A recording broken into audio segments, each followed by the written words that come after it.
1977년 11월 11일 21시 15분 전라북도 이리시 이리역. 현재는 익산시 익산역에서 발생한 대형 열차 폭발 사고로 59명이 사망하고 1343명이 부상을 입은 대한민국 역사상 최악의 철도 사고 중 하나로 뽑힌다. 이리역 평범한 하루의 시작이었다. 기차가 고요히 서 있는 플랫폼을 사람들은 오가는 발걸음만으로 채우고 있었다. 오전 9시 30분, 한 젊은 여성이 손에 든 커피를 마시며 출근길에 나섰고, 고등학생들이 학교로 가는 길에 이리역에서 내리며 서로의 이야기에 웃음을 터뜨렸다. 사람들이 모여있던 역 주변에는 그 흔한 매연 냄새도, 경적 소리도, 심지어는 붐비는 느낌도 없이 그저 평화로워 보였다. 하지만 그 평온은 금세 깨지고 말았다. 첫 번째 충격파가 이리역을 강타했다. 그 순간 아무도 예상하지 못한 일이 일어나고 있었다. 열차가 서 있는 선로 근처, 갑자기 울려 퍼지는 폭음이 역을 덮쳤다. 그야말로 지옥의 문이 열린 순간이었다. 기차역 주변의 건물들이 흔들리며 창문이 산산조각나고 사람들은 얼떨결에 비명을 지르며 땅바닥에 무릎을 꿇었다. 뭐야, 이게 무슨 일이야? 누군가는 그렇게 외쳤지만 아무도 그 의미를 이해할 수 없었다. 단지 그들이 느낀 것은 단 한 가지. 죽음의 그림자가 이리역에 내려앉았다는 사실뿐이었다. 폭발이 일어난 지 몇 초가 지나고 충격파는 다시 한번 덮쳤다. 이리역에 있던 사람들은 이제 그 폭발이 단순한 사고가 아니었음을 깨닫기 시작했다. 그들은 더 이상 평범한 하루의 일상 속에 있지 않았다. 이리역은 지금 누구도 예측할 수 없는 사건의 중심으로 변해버렸다. 2장. 혼란의 시작 폭발이 일어난 후 이리역은 순식간에 공포와 혼돈의 중심으로 변해버렸다. 한껏 놀란 사람들은 뒤돌아보며 피하려고 했지만 대부분이 그 폭발의 여파에 휘말리기 시작했다. 길거리에서 사람들이 쓰러지고 가까운 상점들은 창문이 깨지며 비명을 지르고 있었다. 빨리 대피하세요. 도망가야 해. 누군가 급하게 외쳤고 몇몇은 그 소리를 듣고 무작정 달리기 시작했다. 그때 철도 직원들이 역무실로 달려들어가며 모든 열차 운행을 정지시키고 경찰이 역 주변으로 급히 출동했다. 그러나 사고의 진실은 쉽사리 드러나지 않았다. 이리역을 지나는 기차는 늘 많은 사람들이 오가는 곳이었다. 하지만 이날은 달랐다. 열차에서 내린 승객들도 폭발을 목격한 사람들도 대부분 혼란에 빠졌고 경찰은 우왕좌왕하며 현장을 통제하기 위해 애를 썼다. 누군가 숨이 넘어갈 듯 큰 소리로 외쳤다. 도와주세요. 아직 사람들 있어요.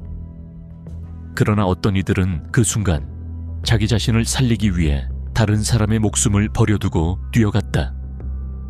사람들은 서로 밀쳐내며 도망쳤고 일부는 부상을 입은 채로 남았다. 일부는 손목에 묶은 손목시계가 깨지고 가방 속의 물건들이 터지며 쏟아지기 시작했다. 전쟁터와 다름없는 현장이 펼쳐졌다. 폭발 직후 길게 늘어선 구급차가 이리역으로 들어오기 시작했다. 그 순간에도 사람들은 구조를 기다리며 여전히 신경을 곤두쓰고 있었다. 무엇이 터졌는지, 왜 그런 일이 일어났는지 그 누구도 정확히 알지 못했다. 제3장. 폭발의 진실. 1977년 12월 10일 이리역에서 발생한 초대형 폭발 사고는 단순한 실수가 아닌 수많은 악습과 인재가 얽혀있는 참극이었다. 당시 사고의 원인은 한국화약이 운반하던 고성능 폭발물 40톤과 그에 관련된 절차적 무시에서 비롯되었다. 열차가 이리역에 정차하면서 발생한 불길은 촛불 하나로 촉발되었지만 그 전에 있었던 무수한 문제들은 이 비극을 불러오는 기폭제가 되었다. 우선 다이너마이트와 뇌관이 함께 실린 화물 열차의 운반 과정 자체가 규정을 완전히 무시한 것이었다. 원래라면 폭약과 뇌관은 별도로 운반해야 했으나 이 규정은 철저히 어겨졌고 폭발물들은 불안정하게 함께 실렸다. 더욱 문제였던 것은 이 화물 열차가 40시간 동안이나 역구 내에 정차해 있었던 사실이다.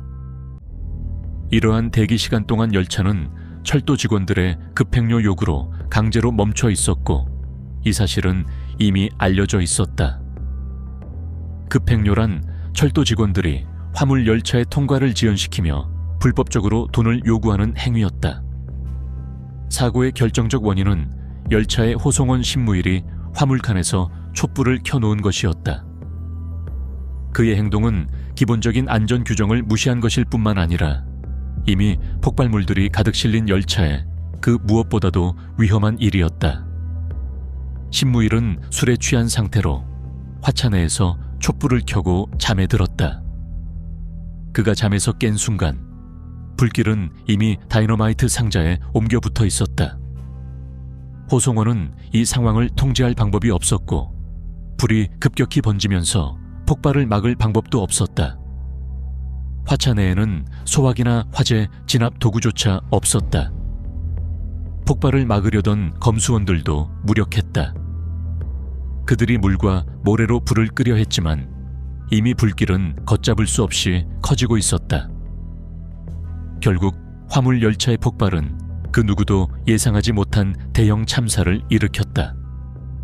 수많은 사람이 목숨을 잃었고 이리역과 그 주변 지역은 폐허로 변했다. 사건 직후 한국화약의 김종희 회장은 사과문을 발표하고 피해자들을 위한 구호 활동을 펼쳤다. 그가 자신의 재산을 모두 털어 피해자들에게 지원한 것은 그의 회사가 깊은 반성과 책임감을 가지고 있음을 보여주었다. 제4장 사건 이후의 여파 폭발 사고는 단지 물리적인 피해에 그치지 않았다.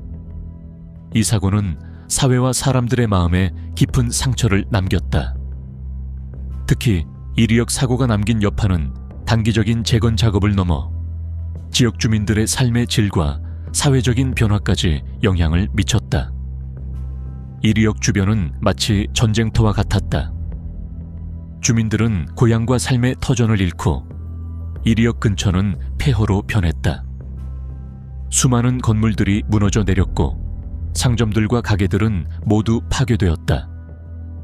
하지만 사고 이후에는 신속한 재건 작업이 이어졌다. 1978년 이리 씨는 재건을 위해 모현 주공아파트를 건설하기 시작했다. 이어 1979년에는 창인 주공아파트가 세워졌고 사람들은 새로운 삶을 시작할 수 있는 희망을 품게 되었다. 한편 이 사고로 인해 사람들의 삶은 극적으로 변화했다. 그날 사고 현장에서 살아남은 사람들은 자신이 겪은 끔찍한 사건을 평생 잊을 수 없었다. 특히 이주일과 하춘화는 이 사고에서 큰 영향을 받았다. 이주일은 공연 중 폭발로 인해 사고를 겪으면서 하춘화를 구하기 위해 목숨을 걸었다. 두 사람의 이야기는 이리역 사고의 상징처럼 기억되었고 이주일은 하춘화를 구한 남자로 불리며 유명해졌다. 이주일의 코미디 경력도 이 사고 덕분에 급격히 발전했다. 이리역 폭발 사건은 단순한 사고를 넘어서 당시 대한민국 사회의 안전 규정과 철도 운영 시스템의 문제점을 적나라하게 드러냈다. 사고의 원인으로 지목된 급행료 관행은 철도 시스템을 더욱 부패하게 만들었고 그 결과로 인명피해를 입은 것이었다.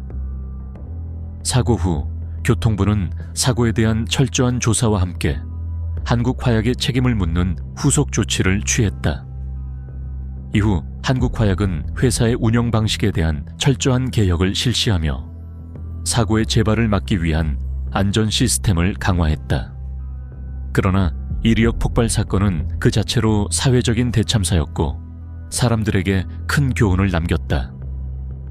이 사건은 무엇보다도 규정과 안전의 중요성을 일깨워 주었으며 사고의 진상을 밝히고 피해자들을 돕기 위한 노력은 계속해서 이어졌다. 이리역 폭발 사고의 사실적인 묘사를 통해 사건의 진실과 그 여파를 다루었습니다. 이 사고가 한국 사회에 미친 영향은 매우 컸고 지금까지도 많은 사람들이 이 사건을 기억하고 있습니다.